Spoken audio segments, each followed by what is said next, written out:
कहने लगा कि रुपया इसलिए गिर रहा है क्योंकि उस पर लक्ष्मी गणेश की फोटो नहीं है। सारी पढ़ाई लिखाई यहीं आ गई। फिर आईआईटी क्या करने गए थे? फिर स्कूल क्यों खुलवा रहे हो? उसमें लक्ष्मी गणेश की महिमा बताने के लिए? आवाम को लक्ष्मी गणेश राम कृष्ण इसी सब में मजा आ रहा है। तो 20 साल बाद उनके बच्चों का भविष्य बर्बाद हो चुका होगा। 2 भारत बनेगा। 5% लोगों का भारत होगा जो अच्छे एसी कमरे में बैठकर अपने बच्चों को अच्छी तालीम दिलाकर बड़ी बड़ी नौकरियां पाकर इस देश को रोज नफरत की आग में झोंकते रहेंगे। और 95% लोगों के बच्चे किसान भी नहीं बचेंगे, मजदूर बनेंगे। और आज की जनता तो घोर सांप्रदायिक बना दी गई है। आज लोगों को लगता है कि अच्छा तो हो रहा है, मंदिर मस्जिद में डिबेट हो रही है। एजेंडा एक है, वो आरएसएस का एजेंडा है। वो शिक्षा, रोजगार का, अर्थव्यवस्था का, आने वाली पीढ़ियों को बचाने का एजेंडा नहीं है, सामाजिक न्याय का एजेंडा नहीं है। इस देश में शौचालय की कमी थी, देवालय की नहीं थी। अब शौचालय और देवालय दोनों बन गए हैं, विद्यालय खराब हो गए, विद्यालय बर्बाद हो गए। इसलिए आजम खान जेल में चले गए। आजम खान से ज़्यादा नफरत का बयान और किसी ने नहीं दिया था। वो सारे एमपी एमएलए कोर्ट के लोग कहाँ बैठे हैं? एक मुसलमान अभी जेल से निकला, फिर जेल में गया और गोली मारो, जूता मारो और क्या क्या बयान देते रहो, आपको कोई जेल में डाले। कहाँ बची है जमहूरियत? मैं चिंतू वैसे ही जब एक बड़ा व्यक्ति वो सब कर रहा है, तो ये जो दूसरे आए थे पॉलिटिक्स बदलने के लिए, इनको भी लग रहा है कि भाई पंजाब में चुनाव था तो भगत सिंह याद आ गए और उसके बाद डॉक्टर अम्बेडकर याद आ गए। दोनों घोर नास्तिक। भगत सिंह का सबसे प्रसिद्ध लेख है मैं नास्तिक क्यों हूँ। तो भगत सिंह कौन से वाले आपके हैं? अपने 22 प्रतिज्ञा करवाई उनके मंत्री ने, उसका इस्तीफा ले लिया। जो 4 महीने जेल में, वो इस्तीफा नहीं देगा। जय श्री राम और कृष्ण का अवतार घोषित कर दिया भाई कुल को। अब देखिएगा कुछ दिन बाद मैं सोच रहा हूँ कि अगर इस देश की जनता नहीं जागी, इस देश की जनता को दरअसल सांप्रदायिकता में मजा आ रहा है। हिंदू मुस्लिम मंदिर मस्जिद इसमें मजा आ रहा है। मुसलमान ठीक हो रहा है, आरक्षण खत्म हो रहा है, सब तो ठीक ही हो रहा है और 5 किलो अनाज मिल जा रहा है, 500 रुपये मिल जा रहा है। अगर इस देश को ऐसे ही मजा आता रहा तो मुझे लग रहा है 5 साल 10 साल बाद चुनाव जो लड़ेगा उसमें कहेगा कि मैं ब्रह्मा का अवतार हूँ, दूसरा नेता कहेगा मैं विष्णु का अवतार हूँ, मैं बनूंगा तो सबके मंदिर बनाऊंगा। इसी पर राजनीति होगी। ये बहुत निराशाजनक है इस समाज के लिए। नोट पर लक्ष्मी गणेश की तस्वीर लगाने का जब प्रस्ताव आया तो उसके खिलाफ लोगों ने अपनी अपनी राय भी पेश की। ऐसे में कांग्रेस की ओर से मनीष तिवारी और बीएसपी के आकाश आनंद की ओर से ये प्रस्ताव आया कि क्योंकि आरबीआई की जो पूरी संरचना है वो बाबा साहेब के वजह से हो पाई थी, इसलिए कहीं ना कहीं अगर किसी की तस्वीर होनी चाहिए नोट पर तो बाबा साहेब। और प्रॉब्लम ऑफ इंडियन रूपी और तमाम चीज़ें लिखी हैं, लेकिन बाबा साहब के पास क्या वो क्षमता है कि उनका अगर रुपये पर फोटो छप जाए तो इकोनॉमी बूस्ट करवा देंगे? अरे बाबा साहब तार्किक आदमी थे भाई। वो कह रहे हैं ये मंदिर जाने वाली भीड़ जब स्कूल जाने लगेगी ये देश का बदलाव आ जाएगा। बाबा साहब तो किताब और कलम की बात करते थे, तर्क और वैज्ञानिकता की बात करते थे। तो बाबा साहब एक ये मंशा अच्छी है, होना यही चाहिए, लेकिन जो काम किया जा रहा है ना वो दरअसल किसी को सम्मान देने के लिए तो किया ही नहीं जा रहा ना। उसमें बाबा साहब, अरे भाई शेर उनका जो बना था अशोक का स्तंभ, उसके साथ क्या कर दिया और उसको भी लोग डिफेंड कर रहे हैं। इस देश में किसी भी चीज़ को डिफेंड किया जा रहा है। ज़्यादा बड़ा नुकसान ये है। मैं तो कह रहा हूँ इस डिबेट में जाने की ज़रूरत ही नहीं है।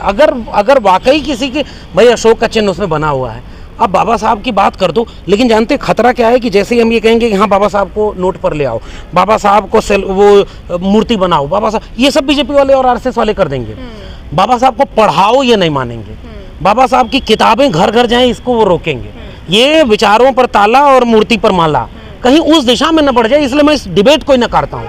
मैं कह रहा हूँ इस देश की समस्या इस समय नहीं है कि किसकी फोटो, किसकी तस्वीर, किसकी चीज़ें हो। मैं बार बार कह रहा हूँ कि नई शिक्षा नीति में स्कूल कॉलेज विश्वविद्यालय बर्बाद हो गए। सरस्वती तो देवी हैं, फिर क्यों इस देश में सरकारी स्कूल बर्बाद हो रहे हैं?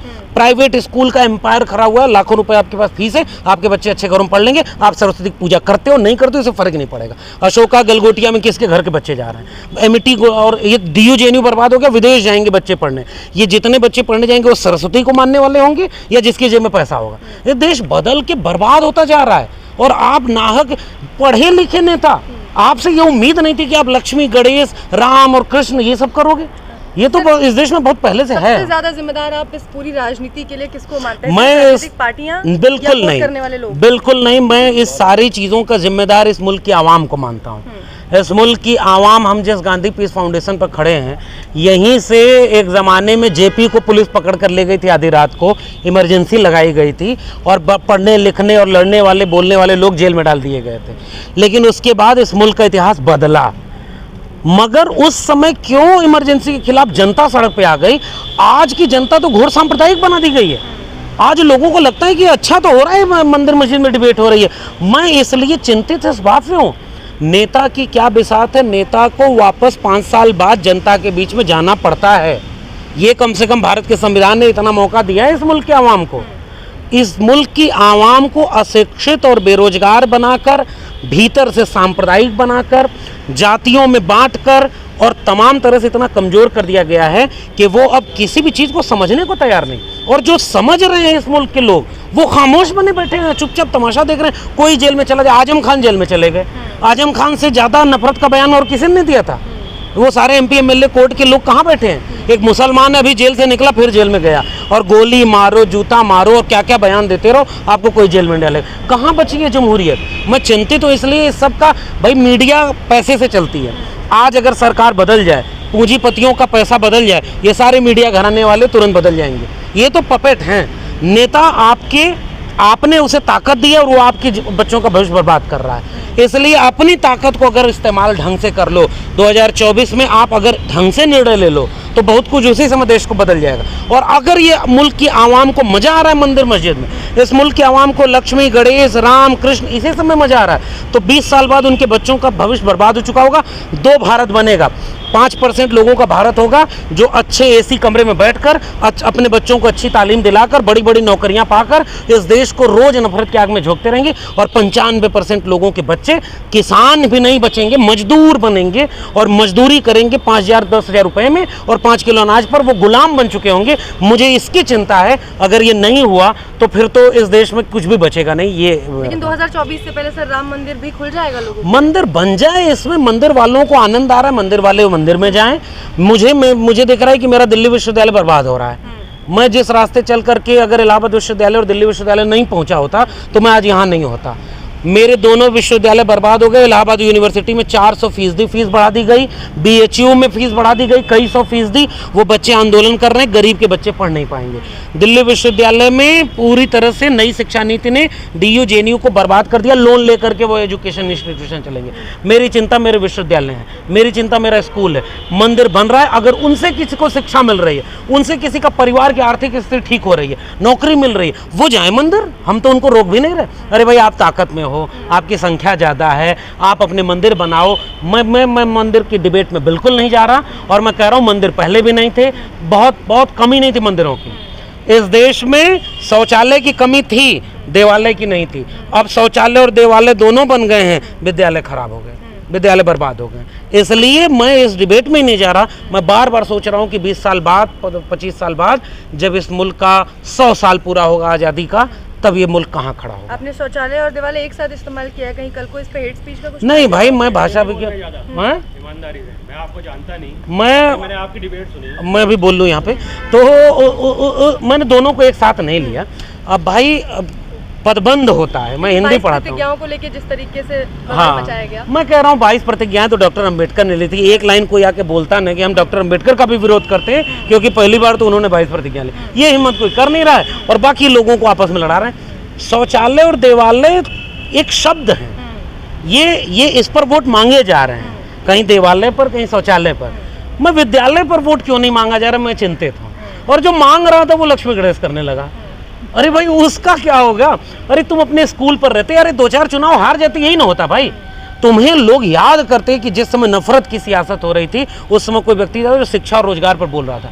तुम भी उन्हीं के जैसे निकले, तो फिर तुम में और उनमें अंतर क्या है? अच्छा, दूसरी बात, ये नकली माल कोई खरीदेगा नहीं। ये जितने लोग बाद में हिंदू बन रहे हैं, इनको कोई सवर्ण हिंदू वोट देने वाला नहीं है। ओरिजिनल अगर BJP और RSS है तो ये RSS और BJP को ही वोट जाएगा। ये भी इन लोगों को समझ लेना चाहिए। नकली है, मैं बिल्कुल नहीं कह रहा हूँ, मैं कह रहा हूँ ओरिजिनल वाला पहले से खड़ा है। कल को अभी उत्तर प्रदेश के मुख्यमंत्री को आप क्या कहेंगे? हाव भाव से, भाषा से, हरकतों से ये कभी चिंतित नहीं होते, कुछ और बोलना है। एक एजेंडा क्लियर होना चाहिए कि मैं जिस तबके का नुमाइंदगी करता हूँ वो एकदम कंफ्यूजन नहीं होना चाहिए। कायदे से तो BJP को एक्सेप्ट कर लेना चाहिए प्रस्ताव को। अब ये BJP और RSS जाने, बेसिकली RSS ने, केंद्र में RSS है, कल को पार्टियां बदल भी जाएंगी ना, तो ये डिबेट अगर ख़त्म नहीं हुई, कोई सॉफ्ट हिंदू, हार्ड हिंदू, कोई गाय गोबर निकाल दो, बाकी हिंदू वही बचेगा, हम इस बहस में जा ही नहीं रहे।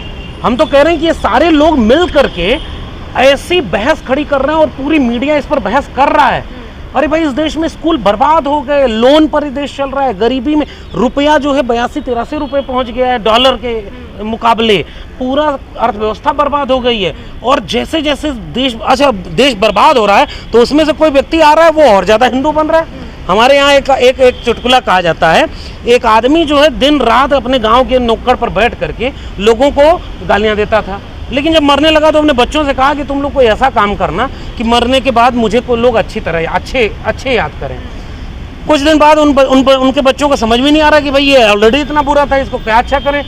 दोनों बच्चे अगली बार से उसी नुक्कड़ पर बैठ करके गाली देने के साथ साथ लोगों के ऊपर ढेला मारने लगे। गांव वाले कहने लगे यार इन सबों से अच्छा तो इनका बाप था।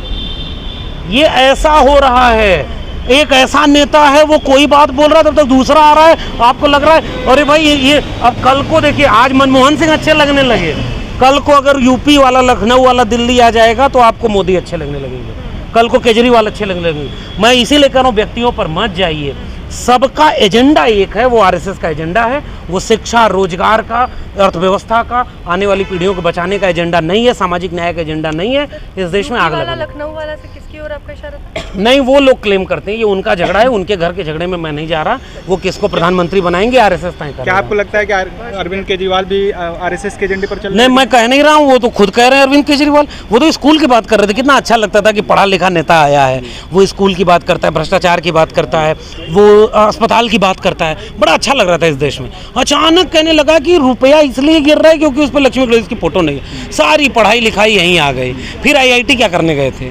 फिर स्कूल क्यों खुलवा रहे हो? उसमें लक्ष्मी गणेश की महिमा बताने के लिए? मेरा सवाल है, इसलिए अब आप ही तय करो कि आप क्या कर रहे हो। शुक्रिया। सर आपने एक बात कही थी कि नौजवानों को शुरू में गिरफ्तार किया जाता है और उनको इल्ज़ाम लगाकर जेल में डाल दिया जाता है, 20-20 साल बाद कोई इल्ज़ाम साबित नहीं हो पाता, उसके बाद वो रिहा होते हैं। क्या आपको नहीं लगता है एजेंसियों में भी कमियां हैं? नहीं, ये तो इस मुल्क के सामने जगजाहिर हो रहा है, कौन जेल में है, कौन बरी हो रहा है, कौन जो है किसको जेल में होना चाहिए वो जेल से बाहर सरकार में बैठा हुआ है, कोई और 25 साल बाद बेगुनाह रिहा हो गया।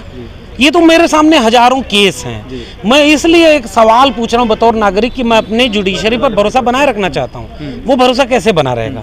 मैं न्यायपालिका पर भी अच्छा वो करना चाह रहा हूँ, वो कैसे बना रहेगा? ठीक है।